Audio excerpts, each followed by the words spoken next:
I make my living sitting very still in places most people never see after dark. I shoot catalogs and magazine spreads, owls slotted between saguaros, bobcats ghosting a wash, ringtails sneaking into old mine adits. It's unglamorous if you don't like waiting. I do like waiting. I like charts and wind checks and setting up a scene the way a bow hunter sets a stand. You read the ground, you look for sign, you stack quiet advantages, you try to become background, and then animals step back into their routines like you were never there. This happened in late October, on Bureau of Land Management terrain along the east side of Kofa National Wildlife Refuge, a long spit of country between Quartzsite and Yuma. I'd pulled a small assignment to chase desert predators with night vision, coyotes in particular, because the publication wanted images of how they move when heat is down and traffic thins. The plan was 3 nights out. I slept in the Jeep with the seats down and worked out of a pop-up ground blind I set 20 yards off a 2-track that died in a dry arroyo. It was a good pinch point. Mouse tracks scribbled in the sand, quail dust baths, scat with mesquite beans and hair. I bait nothing. I sit where prey and water make predators logical. The first afternoon, I drove the miles of washboard until the cell bars fell away and the chatter of the interstate faded. I chose a slightly raised bench for camp to keep flash floods out of the picture, tuned my satellite messenger to send a check-in once at dusk and once at dawn, and started walking sign. Coyotes were around. You can tell from the way a line of pads moves straight through gravel, from the scat on a rock, they like to post their roots, and from the night music if you get lucky. I found something else too, a big dog print with a long center pad, wide splay, almost too clean.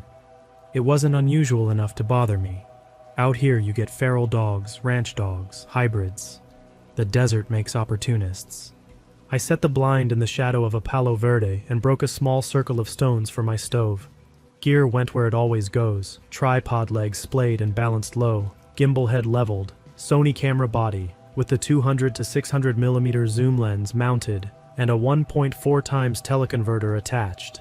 Backup camera body with a 70 to 200 mm lens, in case something came inside my circle. I strapped a pair of passive infrared floodlights to the Palo Verde and another steel post, set to 850 nanometers so the glow is invisible to human eyes, and about as subtle as you can be without going full thermal. I tested autofocus against a foam block at 80 yards. I checked the zippered door of the blind twice. I locked the Jeep. I always lock the Jeep. You do it until it's muscle memory. People aren't the only clever ones. As twilight went purple over the Castle Dome Mountains, a single coyote barked way out in the flats. A dry yip answered north. It felt like the right choice of spot. I boiled water, ate a pouch meal that tasted like warm salt, and went to work. Coyotes are confident. They watch you break your silhouette and they clock everything. You'll see it in their head angle and in the way their edges never fully relax. That first night, around 10, one drifted into the infrared, a big male by the carriage and the neck. He moved like he'd inherited the place. Tail level, feet stepping in line to save energy, nose pulling air with intent. I watched him lope parallel to the wash. I took a few frames when he cut across the pinch point. He heard my shutter even with the silent mode and stopped. Head up. Ears like points. A small drop of saliva stretched from his lip and snapped when he closed his mouth. He looked past the blind at the Jeep, and then back to where I was. It wasn't the usual look of, I hear something. It was inventory. Where's the human? Where's the box that smells like him? Where's the heat? Where's the hard shelter? He circled once, never crossing my wind, and faded. I wrote it off as a dominant male patrolling his groove and felt mildly proud of where I'd chosen to sit. Around midnight I heard soft steps in the gravel around the Jeep. I kept still and watched through the lens and waited for a head to swing into the infrared. It never did. Whatever made the steps paced the far side and left. Morning was windless and mean with sun. I walked the wash edge and found pads, plenty of them. One track line stopped at the Jeep's back corner, came tight to the passenger door, then moved on. Some scratches scuffed the dust near the handle. That was a first. I wrote a note in my field book and used a baby wipe to clean my own oily prints off the door metal so I'd see anything new the next day. I checked the blind stakes and let them bite deeper. Then I napped to buy hours for later, because the second night is always better than the first. Your smell settles. Your camp becomes a fact. The second evening was colder. I added a fleece and a beanie and a chemical hand warmer in my right pocket to keep dexterity. I topped off my batteries. I set a second camera on a low tripod aimed at the Jeep doors. Manual focus at 6 feet. Aperture opened as wide as it would go. Fast shutter speed, interval timer running, because some part of me wanted to know what had paced there. I set a boot with a pebble balanced on the tailgate as an improvised alarm. If anything jostled it, it would crash and I'd hear it. The wind went steady from the west around 9. Coyotes started their gossip chorus 3 ridges over around 9:30. I could tell there were at least 3. Around 10:30 the big one came again. He worked the same line, bolder this time. Less pausing, less smelling. He cut the pinch and then circled and did a strange thing. He stopped dead at the exact angle where the infrared floodlights would have been in a human's peripheral. He looked through my setup, not at my lens, but at the blackness where glass was inside the blind. It's hard to explain. There's a difference between an animal keying on motion and keying on intention. This felt like the second. I didn't shoot. His eyes glowed ghost white in the infrared, and the sensor will sometimes catch that wash and blow the whole exposure. I held. He broke off and moved toward the Jeep. My second camera's interval timer clacked a few times. He stopped and flicked an ear at that, then eased to the passenger door again. He lifted onto the rock slider with a front paw, stretched tall, and pressed at the handle with his muzzle. Not pawing, not scratching, a press and a pull, like he'd seen the cause and effect. It didn't move because I lock my doors, always. He dropped and stepped back, and then he did the thing that wrecked my sense of category. He stood up again, this time pushing fully onto his hind legs, balancing like a man does when he reaches for something on a counter. He leaned, and one front paw hooked the handle, and I heard the very clear, very human sound of a door latch reluctant against the lock's resistance. A click. Not the big clunk you get when the door opens, just the click of a handle trying to actuate a locked mechanism. I didn't breathe. He dropped to 4 legs, tilted his head, and turned, slowly, like a thought passing across a mind. In infrared, eyes go bright and dead at the same time. He looked straight at the blind, straight through the bush, across 100 yards of dark. I know he can't see infrared, but he looked like he could see me. For a long minute nothing moved. The desert held its breath. I felt my heartbeat in my ears and forced it down. I thought through steps. Horn, headlights, make it loud and surprising, get in the Jeep, leave. But leaving at night on a 2-track is how you catch a washout wrong and bury to the frame. He dropped his gaze first. He patted around the back of the Jeep. The boot with the pebble teetered but didn't fall. I didn't like that he knew exactly where to place weight. From then on, I didn't doze. I watched. He didn't come back into the infrared illumination for almost an hour. When he did, it was at the edge of the cone, further than before, making lazy S patterns, nose up and then down, like he was searching for my boundaries. Once, he broke to the far side of the wash and disappeared for 20 minutes. When he came back, he came low and quick and stopped behind the blind at the only corner where I hadn't trimmed a line of creosote branches. I heard his feet through the fabric. I smelled him. Rank, hot, wild meat and mesquite blossoms. The blind's back panel pushed inward just slightly, convex to concave, like a chest exhaling. Then it stopped. The zipper tab on the door rustled. He was touching it. A claw or a tooth touched the metal. It tapped. It didn't pull. I eased the air horn out of my side pocket and gave it a short, flat blast. The panel popped back. The sound went hard into the night and died like it does in open country. He didn't run. He took 3 steps away and sat down. I could hear the weight settle on his hips. I could imagine the head tilt. We did that for 5 full minutes, me facing a zipper, him sitting in blackness 3 feet behind cloth. When he left, he went toward the jeep again. The interval timer went tick, tick, tick. Then, finally, the boot fell, a hollow thunk and a rattle of rubber on metal. He startled right then. He didn't like the chaotic sound. He pulled back and paced. Then he slid off into the wash and vanished. No coyotes answered his going. The night stayed weirdly silent after that. Just before dawn, the temperature hit its bottom, and the sky got its first of 3 shades of gray. I broke the blind and stowed the glass because I didn't want to give myself a reason to stay longer than I had to. I walked to the jeep with my head on a swivel. There were prints. A lot of them. In the cold sand you get edges like poured concrete. The coyote's hind pads showed crescent moons where claws hadn't dug. The front pads were wrong in a way I couldn't quantify at first. I crouched and made myself be slow. 5 toe marks instead of 4? No. 4, but long and even. The metacarpal pad, the big heart shape, looked stretched, like it had been pressed by weight set too far back. On one track, the drag from the 5th toe was a faint line above the other 4, as if a dewclaw had dragged from a higher angle.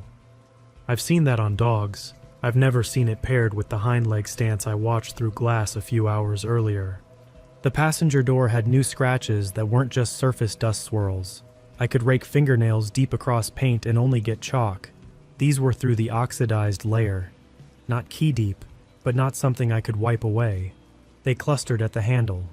3 verticals, 1 diagonal. I looked through the second camera's frames right there, and then again later in the Jeep when I had coffee moving through me and my hands didn't shake. Nothing crisp. Motion blur. No big reveals or monster faces or bodies in mid-stand. One sequence at 2:13 in the morning showed a slope of fur across the edge of frame, and the suggestion of a long limb where the joint pinched light. The last frame before the interval timer shut down from battery save was just the Jeep's paint ghosting the infrared. In it, the handle was centered, and something that could have been a paw, or a hand, or the business end of a muzzle was at the edge of the handle. The shape of it wasn't right for a paw. It looked too narrow before it broadened. There was the hint of a crease that did not belong to a pad. I should have left after that. The job had deliverables in the can. A coyote patrolling, a portrait with eyes like white coins, a set of tracks with crosslight. Instead, I told myself that daylight would clean the weird off and that I was being dramatic, and that I could shift the blind and get a safer angle and a longer lens and work one more sunset. I moved the blind 50 yards farther from the Jeep, into a triangle of brittlebush where the wash narrowed and the Palo Verde's shadow pooled earlier. I changed the Jeep's orientation, so the driver's door faced the blind with no obstructions between. I added a shop-bought magnetic read alarm to the passenger door, one of those cheap units you stick to a window frame that screams if the sensor separates, and wrapped a strip of gaffer's tape around the door handle's seam so I'd see if it shifted. I wedged a pair of small cowbells under the rocker panel and tied them to a length of light line that tensioned just enough so a tug on the handle would ring them. None of that would stop anything. It would give me seconds. Seconds are everything. Then I drove 8 miles back to a pullout where I got 1 bar of signal if I stood on the bumper. I sent a larger check-in than usual to a friend who knows my stupid habits, and I told him, plainly, that something about this coyote was wrong. Too confident, too curious, too handsy with the Jeep. He texted back that hybrids and ferals are a thing, and to watch for mange, and to not be a hero. He asked if I was armed. I told him yes, that was true. I keep a revolver in a lockbox and bear spray on a mole strap inside the blind. The gun's for 2-legged problems and feral packs. The spray is because I'd rather not shoot anything I don't have to. He told me to send him a pin, to check in at midnight, and to leave if anything felt off. I told him I would, then drove back to my arroyo with the usual guilt that I was making a story where there wasn't one. The third evening started quietly, and stayed that way long enough that I believed I'd scared the animal off with human nonsense.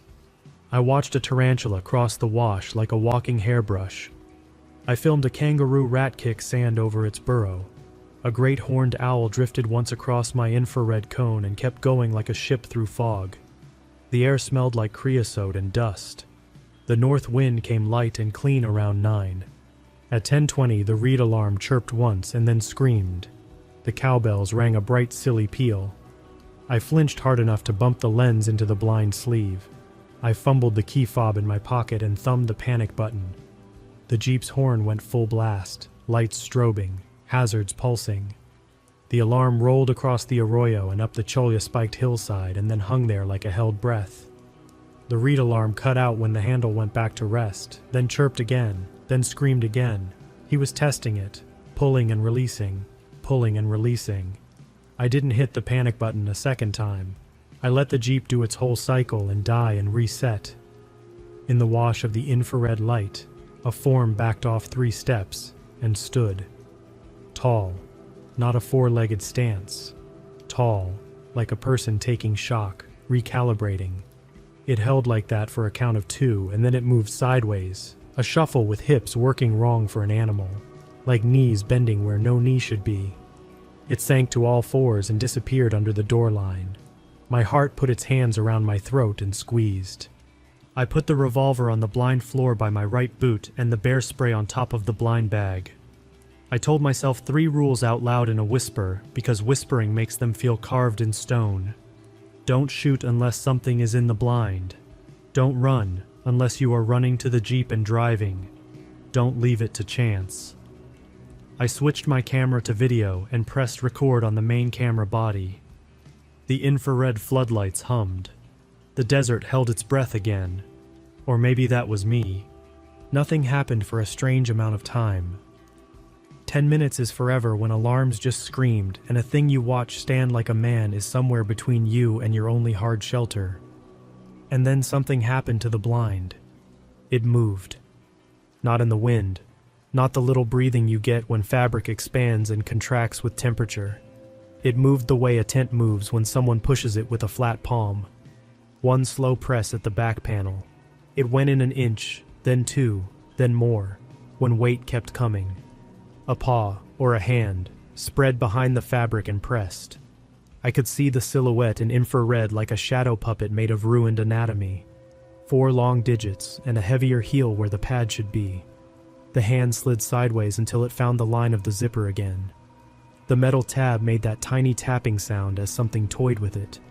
Subjects learn off motion and reward. It had learned that pulling can be reward.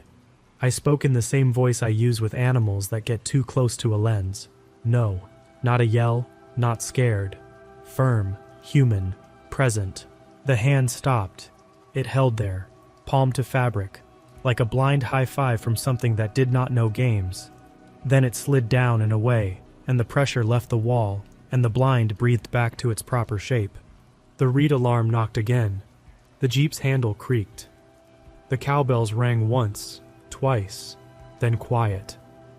I pictured the animal, if it was an animal, standing with its chest against the door seam, learning how much pull to put on a handle before the read alarm complains and when the complaint stops, testing the tolerance until it could get a full pull without a scream.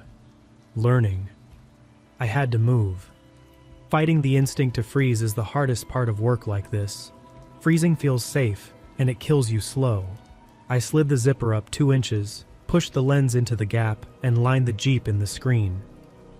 The infrared floodlights gave me range. The handle was right in the middle of the frame. The head of the coyote, or the something, rose into the cone like a tide coming up a dune. For a second it looked perfectly normal. Pointed muzzle, ears, the ridge of a shoulder. Then that muzzle stretched too far forward and angled sideways, and the ear that should have been in frame was wrong by an inch. It wasn't where ears live. I don't know how else to say it. You learn where things go by looking through glass for 20 years, and that ear had slid. The front limb came up. The paw didn't paw. It rolled like a wrist.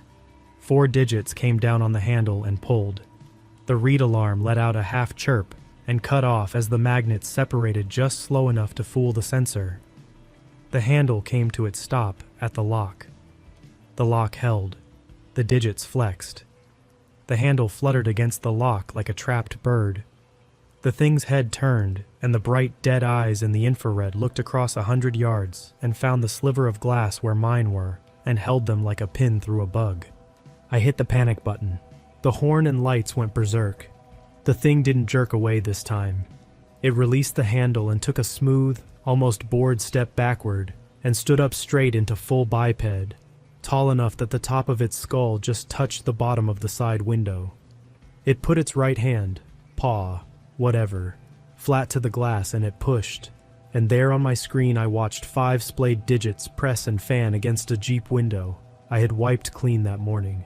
Not a paw print, not a hand print, something between, the heel of it wrong, the length of 2 of the fingers even longer, the claws, call them that, black and not curved enough to feel like claws should be. For a tenth of a second I thought I wanted that print. The part of my brain that thinks in deliverables and cover shots and special licenses wanted it like a kid wants a rare card. Then the thing leaned its face to the glass and breathed a fog bloom that no coyote makes on a cold pane because coyotes pant and huff. They don't lay breath in a long, steady fog. The fog started an inch above where a coyote's mouth would be. I dropped the camera and stood up into the roof of the blind. I fumbled for the bear spray, pulled the safety, and with my other hand I shoved the zipper up full and crashed through the doorway with the horn howling and the infrared highlights white hot and the spray can held out like a blunt weapon. I shouted at it. I don't remember the word. It was probably the same no. It was probably my name. It doesn't matter.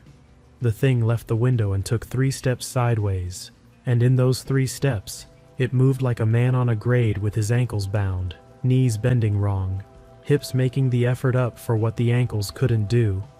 Then it pitched down to all 4s in a way that made the back bend in 2 places instead of 1, and it ran, and that part was all coyote. Fast, low, easy over rock, gone. I went to the Jeep. I unlocked the door and got in and locked it again, and I did not look in the back seat, because if something was there, the next parts of my life would just go differently forever. I turned the key. The engine caught. The horn cut off when I canceled the panic. The infrared floodlights still hummed out behind the blind. I put the Jeep in drive and rolled forward onto the 2-track and made the kind of 3-point turn you do when your hands know your vehicle better than your head knows fear. I drove out with all my lights on. The rocks caught on skid plates, and the antenna whistled, and the coffee mug I hadn't stowed clacked on plastic. I didn't look in the mirrors until I was 2 miles from camp, and when I did, I didn't see anything but dust. I slept 3 hours at the paved road pullout with the seat reclined, and the revolver and the spray on my chest under a jacket, and the dawn crowd of snowbirds clattering by in recreational vehicles. Then I drove to a ranger station. I didn't walk in with words like standing or hand. I walked in with truth that could be categorized. I said I had a coyote too bold around my vehicle. I said it was testing door handles. I said it might be feral or habituated. I asked if anyone had reported aggressive animals in that drainage. The ranger was steady and tired in the way of people who hear a lot of heat and noise for a living. He asked for my GPS pin. He asked if there was food in the car. I told the truth. Jerky, peanuts, a cooler with cold packs, nothing scented left open. He told me about a nuisance report 2 months earlier near Palm Canyon Road where a coyote had taken a day pack off a chair. He told me about feral dogs. He told me about coy dogs that learn weird tricks when they live too much on the edge of human trash. He asked me to fill out a note. He wrote one of his own. "Do you have pictures?" he asked. I gave him what I had. The portrait, the patrol, the blurred handful of Jeep frames. He studied the long limb in one frame and didn't say anything. He looked at the scratches on my passenger door and traced one and didn't say anything. Then he asked if I could take him out to the site. I said yes. I didn't want to go back alone, and some part of me wanted someone else to stand where it had stood so I could be sure I wasn't telling myself a story. We drove in his truck. He had a rifle in a rack and a can of pepper spray on his belt. He was quiet in a professional way. When we pulled into my spot, he stayed in the cab long enough to listen, then stepped out slow and took his time like a man reading a page in a language he knows. He found the prints because anyone would have. They were everywhere I had seen them and fresh over my own tracks leaving in the dark. He crouched like I had. He measured one with a metal rule. He stared at the way the dew claw line dragged above the 4. "Dog," he said, but not like he believed it fully. Or mix. He pointed at the blind's corner where the sand showed a slide mark that could have been a hand pressing. He didn't comment. He walked to the passenger door and looked at the gaffer tape seam I'd set over the handle. The tape was peeled at the edge in a clean little curl, like someone had worked a fingernail under it and tested. He pointed at that and nodded. "These things are problem solvers," he said. "If it's a dog mixed in, you get even more weird. They'll open coolers. They'll figure out those Yeti latches if they watch you." We didn't stay long. He didn't ask me to. The sky was brutally blue and the black months-old crust line from the last rain brushed off under our boots. He told me there was a rescue the previous winter for a hiker who got turned around at night and started following a set of dog tracks, thinking it would lead to a road. It led nowhere. The tracks looped. It was likely coyotes circling quail. But sometimes the way these animals move mimics purpose that isn't there. In town that afternoon, when my hands were steady, I sat in the shade of a fuel station and scrubbed the outside of the passenger window with a white rag and watched for oil or prints. There was nothing you could sell as evidence. Nothing photographable.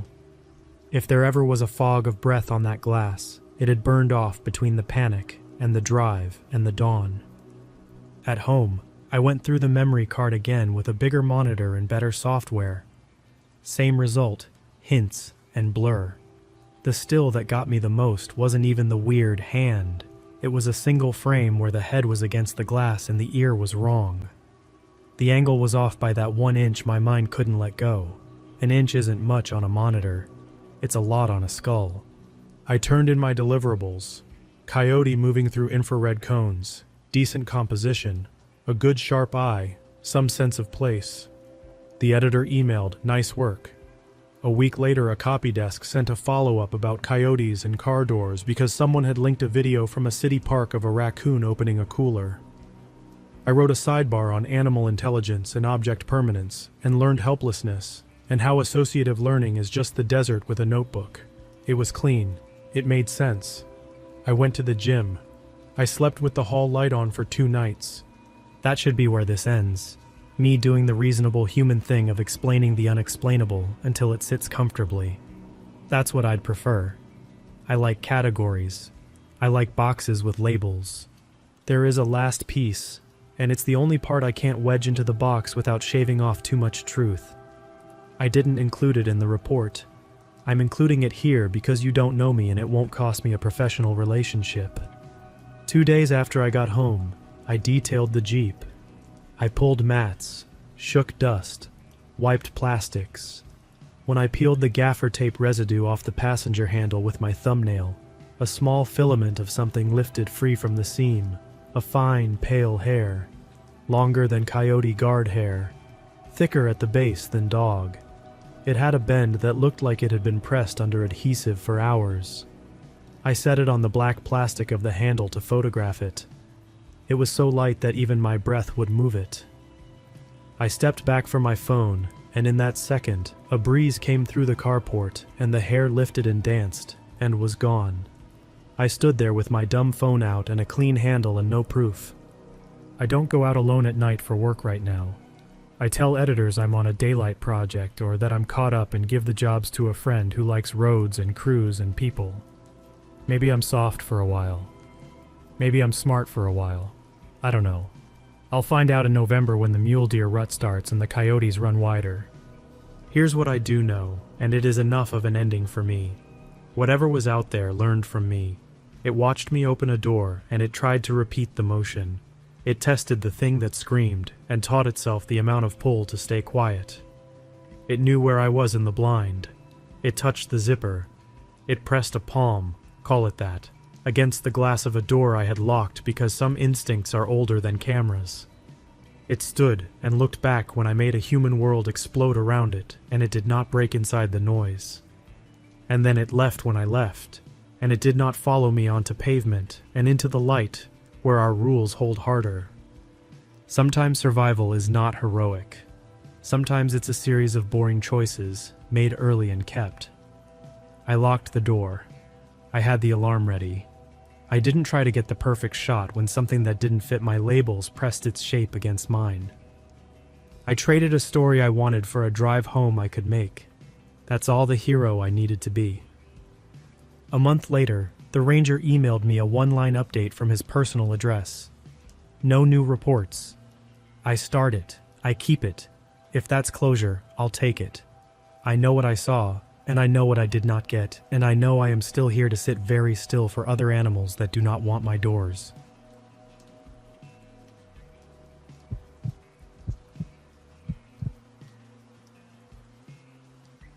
Late September in the Sawtooths feels like a house after the party has ended. The dust is settling, the air has a sharp edge, and almost everyone has gone home. That was the appeal. My friend Evan and I live a few hours away, and we'd both been shuffling work around to squeeze in one clean, simple overnighter before the weather turned for good. Iron Creek to Alpine Lake and back. A forecast that said, in so many words, you might see a dusting overnight. Enough to feel like early winter without getting stuck in it. We liked the math of that. We wanted the cold and the quiet without turning the trip into a rescue. The plan was straightforward. Drive to the Iron Creek trailhead near Stanley. Hike the 5-ish miles in with manageable elevation. Camp on durable ground out of the obvious wind lanes. Set a good bear hang. Sleep behind solid nylon. Boil coffee in the morning. And come down before the weekend crowd reappeared. We parked just before noon. The mountains above us were wearing that early fall color that isn't quite anything. Greens dulled down to a darker shade, the understory going the color of straw, a chip of blue sky above everything. The lot was mostly empty except for 2 dusty pickups and a rental SUV with a Denver plate. The kiosk had the usual notices: campfires restricted, trail work completed near the lake, a warning about leaving food in cars, a line about cow moose with calves being short-tempered in the fall. The self-issue permit box had a pencil on a string. I filled in our names and route, and slid the yellow copy behind the dash of my car while Evan tightened his pack straps and readjusted his trekking poles for the 100th time. It was quiet enough that we could hear Iron Creek from the parking lot. There wasn't any wind to push sound around. It made the whole place feel padded. We started up just after 12:30. The trail out of Iron Creek is honest about what it's going to do. It rolls, it climbs, it crosses water at good, sensible bridges, and it steadily corrals you into rock country.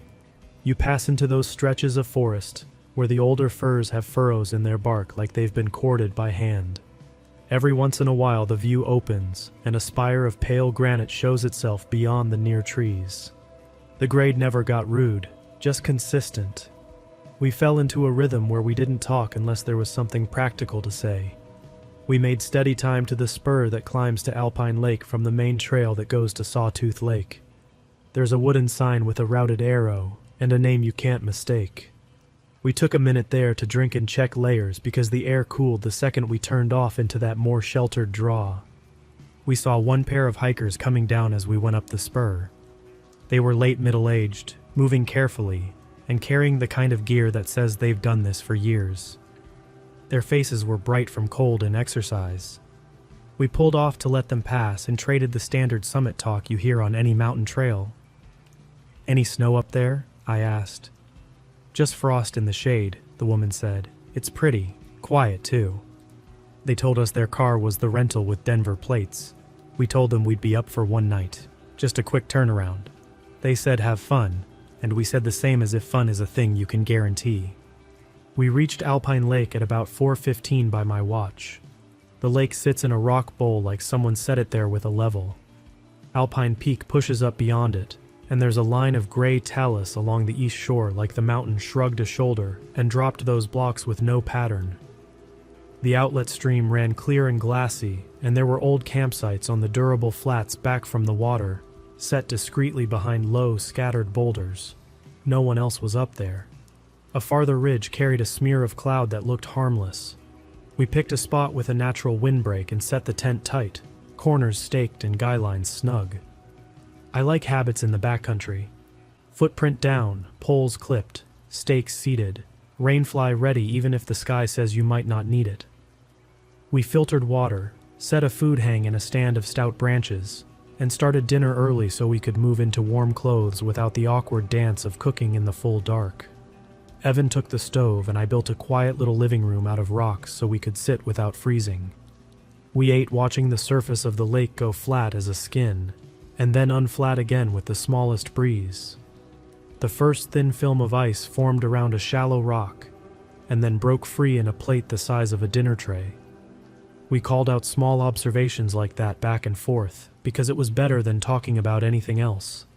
Work, bills, whatever was stacked up waiting for us at home.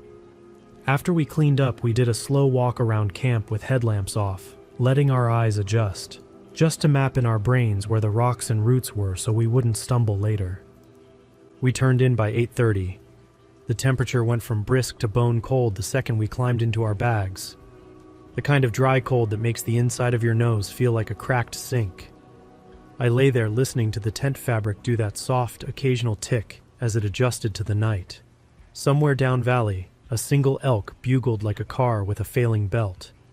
It was far enough away that the sound came without any weight. The sky through the vents was clean of cloud. I wasn't worried about the forecast anymore. If there was snow, it would be a powder of sugar. I told myself that as I let my body heat up the cold nylon around me and felt weightless for the first time in months. I could feel the lake under the sight like a slow idea. Everything was in its place. That's when the first runner went past. I call it a runner because that's the closest word I have for the way it moved. Not a walk, not a trot, not the skitter of a small animal startled and darting. This moved like a human running hard, cutting a straight, efficient line across open ground. Only it wasn't human. I'm skipping ahead by saying that, but I knew it even then before I had anything to support the knowing. It went by the windward side of our tent going north to south, and it was quick enough that the sound was a single run-on word, except for one detail that stuck and slowed time down a little. A dry clicking that came in a set of rapid, precise taps, like fingernails finding purchase on rock. You know the sound a dog's claws make on a kitchen floor when it takes a corner? Imagine that, but not cute and not on wood. And imagine that sound without any breath behind it. No panting, no effort, no mechanical noise of a body pushing air in and out. Just the clicks and the feeling of movement. I sat up so fast the quilt pulled my hat off. Evan's headlamp clicked on at the same moment as mine. The tent was instantly thrown into that weird fabric glow where every shadow is flattened and nothing is helpfully sharper. "Did you hear?" we both said, and then stopped because obviously we had. If something is imaginary, you don't both sit up at the same time and swear at the same fraction of a second. We didn't say anything else for a few breaths. I listened for the tail end of footfalls, for anything at all moving through brush, for the crack of a branch under weight. Nothing came. The only sound was the very faint hiss of the stove cooling 3 yards away. It didn't even hum like stoves sometimes do. The air felt like it had a lid on it. "Deer?" Evan said after a minute, working hard to sound casual. "That would have to be a deer on tiptoes," I said, "or a person sprinting without lungs." We laughed a little at our own joke because that's better than thinking. We stayed awake for an hour after that first pass. I told myself it was a coincidence of wind and my brain stitching together a pattern of head noise. But nothing else moved. No voles in the duff, no nightbirds. Even when there's silence at altitude, there is still a catalog of small, healthy noises. Needles drifting, distant water, the far rasp of a beetle. This was quiet, like a power had been turned off. I kept checking my watch to see if time was behaving. 9:15, 9:30, 9:45. Right around 10, when I finally started to slide into that in-between place where you aren't asleep yet, but you're walking toward it, the runner went by again. This time it came from the opposite side and cut closer. The pattern was identical, the sense of a hard sprint with the restraint of a line runner, the dry, precise clicks, and the complete absence of breath. I would have taken anything. One pant, the snag of cloth, a throat clear, a foot sliding on loose dirt, a sharp inhale. The brain gets uneasy when the expected sound is missing. My headlamp was already in my hand. I took it slow instead of snapping it on. If it was a deer, the normal explanation, blasting a light would spook it into that blind crashing that gets animals hurt and people kicked. If it was a person, Then I didn't want to become the person standing in a tent shining a light straight ahead while they stand at my blind spot. I counted to 20 with the lamp off, then brought it up under my chin like I was about to tell a ghost story and clicked it on. The beam cut the little vestibule and found the zipper in the shadow of my boots and a triangle of raw granite just beyond the fly. Evan turned his slowly, reaching a different wedge of outside. Nothing there. The only thing new was the way the cold felt like it had deepened by 10 degrees in 10 seconds, which I know is impossible from a weather standpoint. But that's not an exaggeration. My nose wanted to run just from the change. We unzipped and crawled out, taking the idiot risk of letting the warmth inside the bags drain off and blow into the night. I've done enough trips to know better. I did it anyway, because the idea of staying in the tent while something ran around it was worse. The ground was hard and loud under our knees. I put the beam on the open kitchen zone we'd cleared, and then widened it to the lake edge. Old snow patches from the past week's storm looked like the foam caught in the rocks of a creek. No fresh prints, not that you'd expect them to show in that frost and duff. We scanned the talus line. Nothing. We scanned the trail back toward the spur. The world grinned back at us with teeth of granite, and then grew featureless again when our headlamps found only empty distance. We talked in short, practical sentences. You bring the spray out? Yep. Where's your knife? Pocket. Any food out? No. We did a second sweep, behind the tent, at the latrine rock, under the hang. Nothing disturbed. We started to feel foolish standing there in base layers with the cold getting to our digits. The moment we turned our bodies back toward the tent, just that shift of orientation, the runner went past a third time. In daylight I would tell you it cut a new line, slightly uphill, parallel to the second pass, too smooth. In the dark I only registered that the click pattern came faster this time, like claws or nails or something finding the small rock edges and using them as a ladder. It moved like you move when you think you are about to be seen, committed, efficient, no wasted movement. It crossed the same patch of ground we had just scanned with our beams, and it never hit brush or picked up duff enough to broadcast its presence. I swung hard in that direction and caught the solid backs of larger boulders with dead air between them. Okay, Evan said, the word clipped down. That was all either of us said. We climbed back inside the tent and zipped it like we were closing a locker door, and then we lay there on our backs with our hands laced over our chests, and we didn't sleep. Sleep is weird. Even when you're sure you didn't do it, you probably did, and the opposite is true too.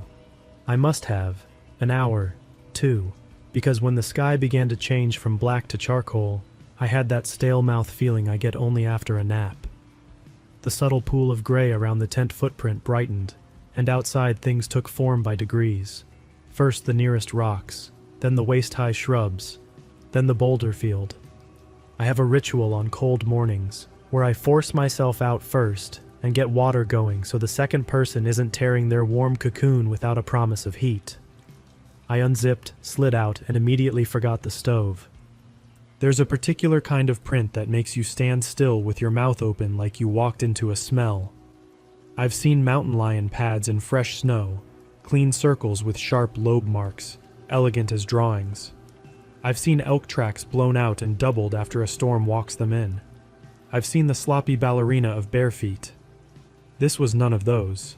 It wasn't human either, not in the way human feet look when someone loses a boot and leaves a cartoon with 5 rounded toe prints and a heel. What cut the line through our sight had toes that were too long and too even, laid out like 5 siblings spaced almost the same distance from one another. The middle slightly longer, but not by much. The pinky not nearly as short as you'd expect. The heel mark wasn't a squared block, but a narrow taper like someone cut away everything extra from the back half of a foot and left only a blade. The line arced, smooth and confident, from just beyond the talus through open ground past the tent. It missed our guy lines by inches, and then continued behind the kitchen stones, passing within 2 feet of where we'd stored the stove. The depth of the prints confused me. They were pressed deep at the toe where you push off, then just the suggestion of weight under the ball, then almost nothing at the blade of the heel, like whoever made them carried itself forward without setting full mass down. The stride was long for a person, but within human range, 4 feet, give or take. The direction was even stranger, where you'd expect a wandering inquiry. Sniff here, turn there, stop at a food bag. The Ark said, I know what I'm doing, and I am not interested in you beyond collecting the lines you laid down with your bodies. I followed the prints with the same caution I'd use handling an unfamiliar tool. I didn't step inside them or cross them. I traced the Ark to the point where the track line crossed itself near our tent door. And that's where I saw the second thing. Deer hair strung between 2 branches at head height, like someone had flossed the forest. Someone or something had taken what looked like a bundle of coarse guard hairs and drawn them between 2 saplings just wide enough apart to hold them under spring tension, then left the hair to snag and hang. It wasn't enough to be a snare, it wasn't a trap. It looked like, this is odd to say, a stringer from a fisherman, except made of hair. The hair was hollow when I bent one strand gently and looked at the cut end. Deer hair is like that. Tubular, good for insulation. It smelled faintly like an animal that lives outside. There was no meat or skin, just hair, and something had smoothed it down with fingers, or fingers equivalent, because the strands had that static lay to them like they had been combed. Evan came out behind me, saw my posture, and went quiet in the same way I had. He stepped around me without me saying a word, and looked at the prints in the hair, and then at our tent, and our food, hanging in the lake and back to me. 10 minutes, he said. I nodded. That wasn't a suggestion.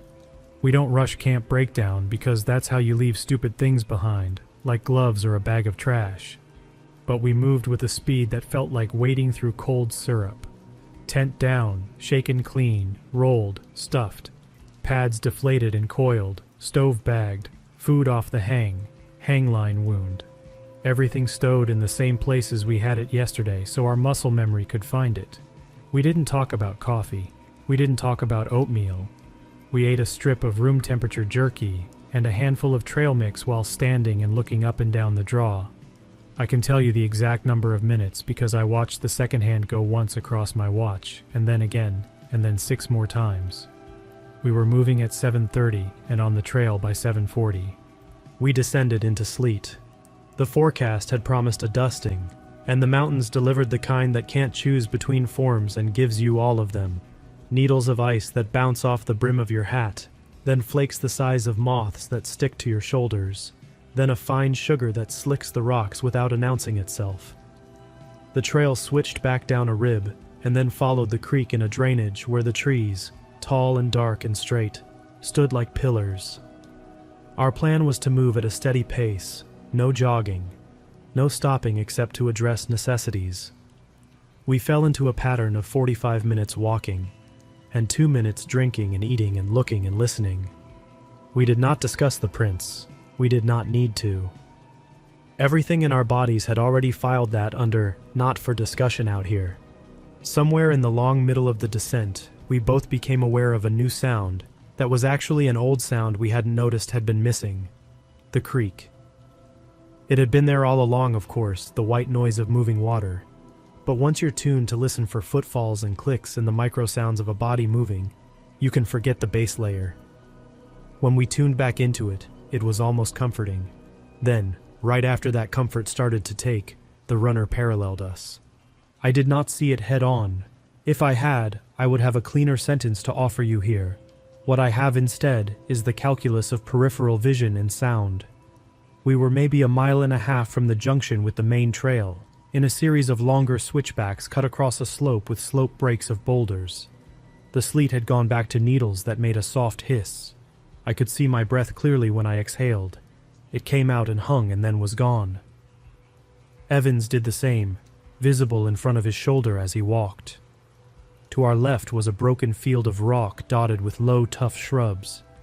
If you told me to place a bet on where a thing would move if it wanted to be quiet, I'd put my money on that exact terrain. Too open to be noisy brush, too broken to be a simple marching path. That's where the runner was. It moved level with us. When we turned the switchback, so did it, matching us 2 contours up.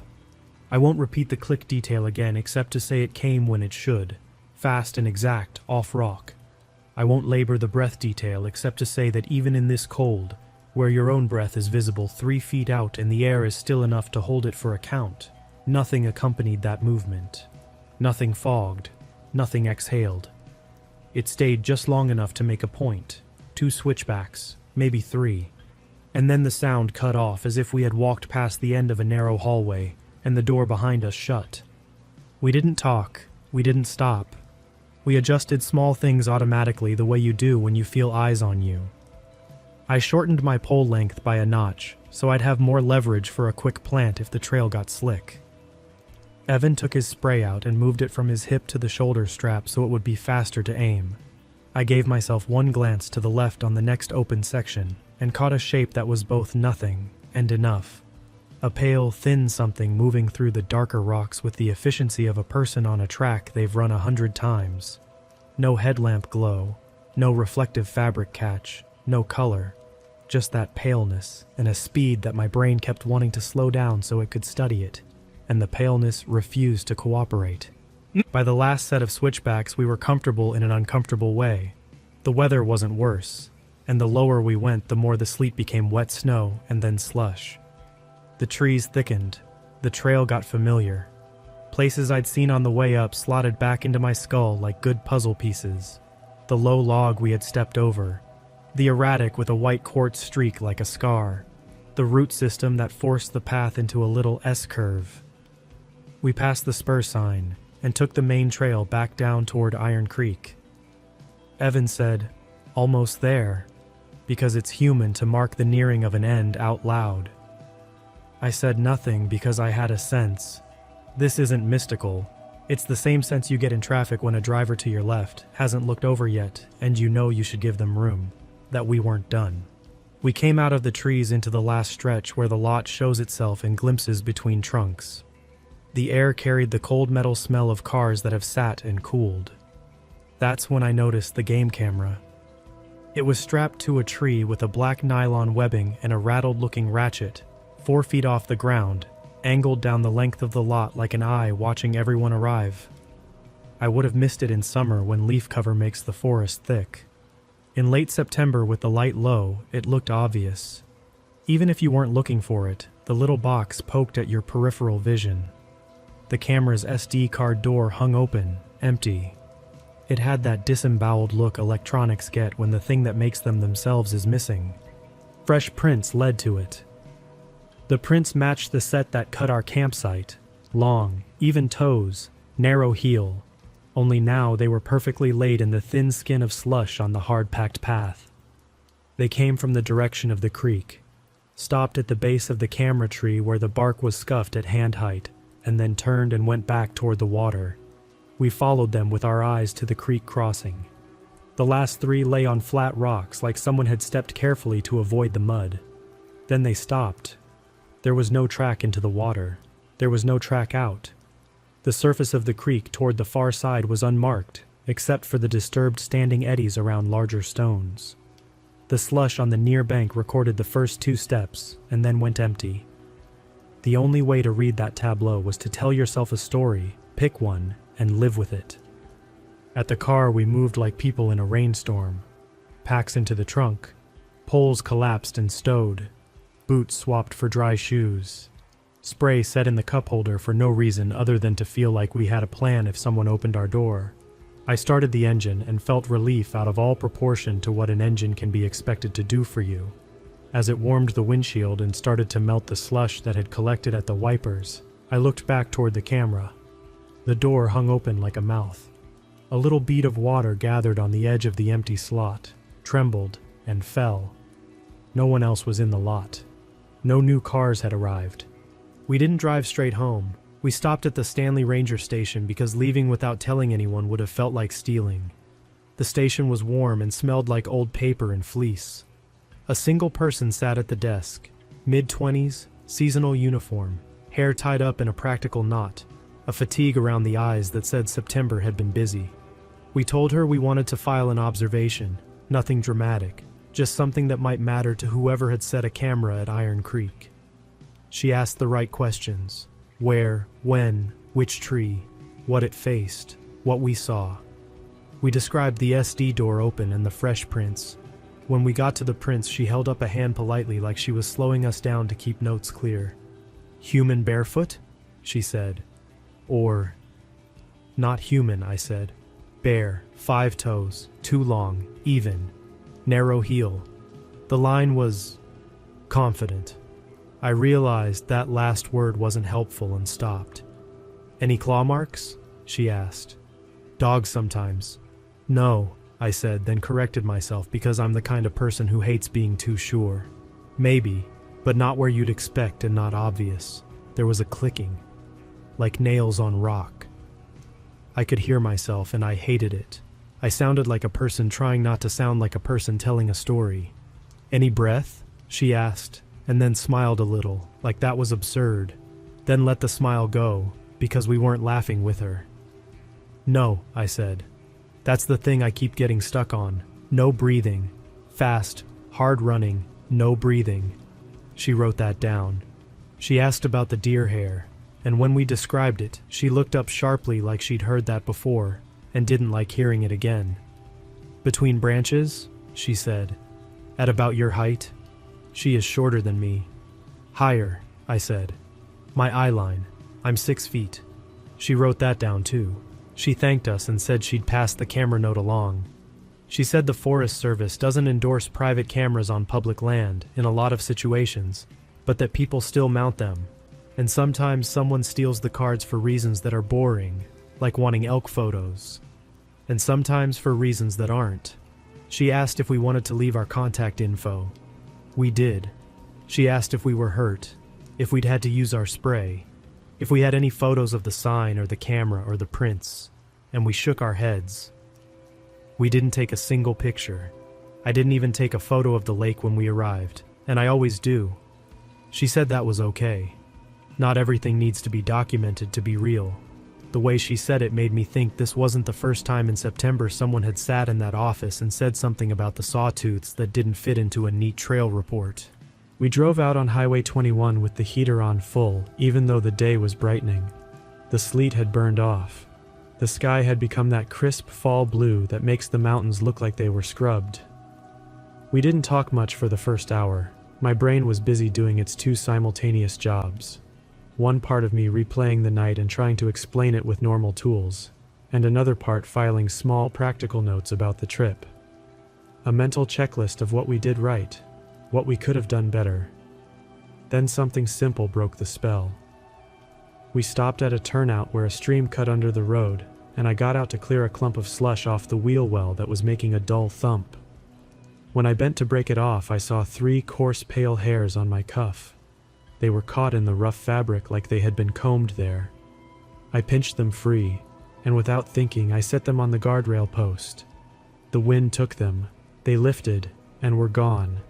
I don't know why I didn't keep them. I think I didn't want to bring anything home. I can't give you a dramatic conclusion because the facts don't give me one. We made it home. We unpacked. We slept like people who had spent a night thinking about not sleeping. I called the ranger station 2 days later and asked if anyone had come for the camera card. The person who answered didn't know, but took a message. A week after that, someone from the station called back and said only that they had passed along the information. "Thank you for reporting. Please continue to report anything unusual. Please continue to hang your food correctly. Please remember that weather changes fast in the sawtooths." It was the kind of official answer that is exactly right and also not an answer at all. I didn't want to go back right away. That's not fear. That's the calculation you make after you get away clean. But I drove up again in October with my wife to see the last of the color and to show her where we'd camped. We kept to the lower trails. At Iron Creek, I looked for the camera out of habit and it was gone. The strap had left a scar on the bark and the bark was already starting to swell to cover it. There were no prints in the by then frozen ground. There were the prints of 100 boots. We walked as far as the first footbridge and watched the water pass under us with the speed you only appreciate when it's under your feet.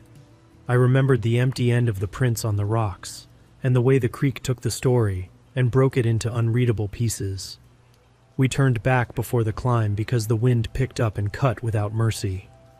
My wife asked me if it had looked like this when I came down with Evan. Exactly like this, I said, and then I realized I'd told myself that on purpose, because admitting that it had been different in any way would be the same as admitting it could be like that again. There's a human way to close a story like this, and I've heard it so many times I can recite it. You say you learn to respect the mountains, that you believe in your gut more now, that you carry more gear, that you'll never camp alone again, and all of that is true. But here's the clean version without lessons. We went up to Alpine Lake in late September for a quiet night. After dark, something ran by our tent 3 times with the speed and commitment of a person in a race, and without any sound of breath. In the morning, a line of bare prints with long, even toes arced through our sight, like it had come to collect our trail and file it. There was deer hair pulled between 2 branches at my eye height, like someone had drawn it and left it for a reason that does not fit into any box I keep for normal things. We left in 10 minutes and never stopped moving. The runner paralleled us on the last switchbacks, keeping its distance and vanishing when the trail bent. At the trailhead, a game camera faced the lot with its car door open and empty, and fresh prints led from it to the creek crossing where they ended on dry rock as if the water had taken them. That's the whole thing. We ate dinner at home that night like people who had been out in clean air. We slept. We woke up.